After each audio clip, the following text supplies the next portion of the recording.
Hello guys, आज हम beauty and the beast world का चैप्टर 13 एक्सप्लेन करेंगे। आपको हमारी एक्सप्लेनेशन पसंद आए तो लाइक शेयर कमेंट करें, सब्सक्राइब करना बिल्कुल ना भूलें। कर्टिस क्विंकिंग को गुफा में वापस लेकर जाता है। वो क्विंकिंग के चिन्ह को पकड़ कहता है, तुम वापस भागने की कोशिश मत करना क्योंकि तुम इसमें सफल नहीं होने वाली और मैं नहीं चाहता कि तुम्हें फिर से चोट लगे। कर्टिस क्विंकिंग के फेस को टच करते हुए कहता है, तुम यहाँ आज्ञाकारी रूप से मेरा वेट करो, मैं तुम्हारे लिए खाना लेकर आता हूँ, मैं जल्दी वापस आऊँगा। क्विंकिंग अपने हाथों को पकड़ लेती है और कर्टिस वहाँ से चला जाता है। क्विंकिंग सोचती है, मुझे अब क्या करना चाहिए, मैं इस तरह बच नहीं सकती। मुझे बचपन से ही स्नेक से डर लगता है और मैंने कीचड़ में उनके निशान पर भी पैर नहीं रखा और अब मुझे एक बड़े अजगर ने कैद कर लिया है। ये सोचते हुए क्विंकिंग वहीं नीचे बैठ जाती है और उसकी आंखों से लगातार आंसू निकल रहे होते हैं। क्विंकिंग सोचती है, मैं अभी भी अपनी स्किन पर एक ठंडक फील कर सकती हूँ, मैं इस बुरे सपने से कब उठूँगी। ये सब सोचते हुए क्विंकिंग अपनी आंखें बंद कर लेती है। उसकी आंखों से आंसू आ रहे होते हैं। कुछ देर बाद अंधेरा हो जाता है और कर्टिस की आवाज़ आती है। कर्टिस कहता है, मैं वापस आ गया। कर्टिस क्विंकिंग के आगे खरगोश कर देता है और कहता है, ये खाओ। क्विंकिंग घबराकर सोचती है, ये क्या है, ये चाहता है मैं इसे ऐसे ही खा लूँ। तभी कर्टिस अपने नाखून से उस खरगोश की गर्दन को काट देता है और उसे क्विंकिंग के फेस के पास कर कहता है, इसे खाओ। क्विंकिंग मन में सोचती है, ये चाहता है मैं इसे कच्चा खाऊं।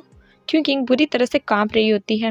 वो घबराते हुए सोचती है, क्या ये हो सकता है कि ये उसे पूरा ऐसे ही निगल कर खाता है। क्विंकिंग डरते हुए कहती है, मैं कच्चा खाना नहीं खा सकती। कर्टिस कहता है, ठीक है, फिर थोड़ी देर रुको। और कर्टिस आग जलाता है जिसमें से बहुत ज़्यादा धुआं निकल रहा होता है क्योंकि कर्टिस ने आग जलाने के लिए पत्तों व गीली लकड़ी का यूज़ किया होता है। क्विंकिंग पूछती है, क्या ये खाने लायक है, इसका टेस्ट शायद गंदा होगा। ये सुन कर्टिस क्विंकिंग से पूछता है, तो तुम्हें क्या खाना है। क्विंकिंग कहती है, मुझे राइस चाहिए। कर्टिस कहता है, ओके। ये सुन क्विंकिंग की आंखें शॉक की वजह से बड़ी हो जाती है। वो कर्टिस को देखने लगती है और सोचती है, क्या यहाँ खेती की वजह से लोग मर नहीं रहे। जब मैंने पार्कर को राइस के लिए कहा था तब वो बहुत ज़्यादा गुस्सा हो गया था और ये एक ठंडे खून वाला जंगली बीस्ट इतना काइंड क्यों है। पार्कर ने मुझे बताया था कि मेल्स ही यहाँ खेती करते हैं सिर्फ फीमेल्स को खुश करने के लिए और शायद कर्टिस भी मुझे खुश करना चाहता है। वहीं कर्टिस मीट को पका रहा होता है और उससे धुआं निकल रहा होता है। कर्टिस आग में पक रहे मीट को चेक करने के लिए ध्यान से आग में हाथ डालता है और कर्टिस का हाथ जल जाता है। कर्टिस अपने फिंगर को जल्दी से अपने मुंह में रख देता है। क्विंकिंग उसे पीछे से देख रही होती है।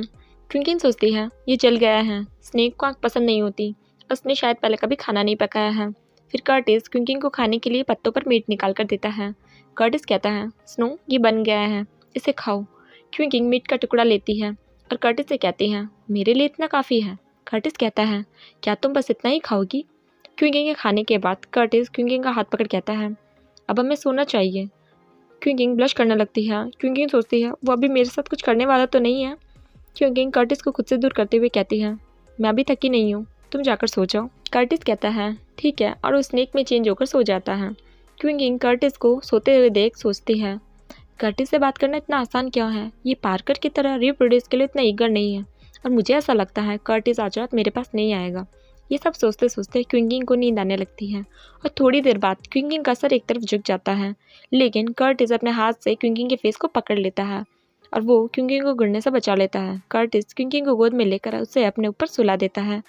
सुबह जब क्विंकिंग की आँख खुलती है तो क्विंकिंग जोर से चिल्लाती है। क्विंकिंग को डरते देख कर्टिस कन्फ्यूज हो जाता है। क्विंकिंग बुरी तरह से डरी होती है, उसने कस कर अपनी आंखें बंद कर रखी होती है। क्विंकिंग सोचती है, मैं सांप के ऊपर क्यों सो रही हूँ। कर्टिस कन्फ्यूज होकर पूछता है, क्या हुआ है। क्विंकिंग मन में सोच रही होती है, ये बहुत गंदा है, मुझे सांप से नफरत है, मुझे बिलीव नहीं हो रहा मैं पूरी रात सांप के ऊपर सोई हूँ। ओ माय गॉड, इसकी पूंछ अभी भी मेरे चारों तरफ लिपटी है। कर्टिस क्विंकिंग को ही देख रहा होता है। क्विंकिंग को इतना डरते व कांपते देख कर्टिस क्विंकिंग से दूर हो जाता है। कर्टिस क्विंकिंग से कहता है, आज हमें गांव जाना है कुछ चावल लेने। क्विंकिंग ये सुन खुश हो जाती है। वो सोचती है, गांव, यही मेरा चांस है।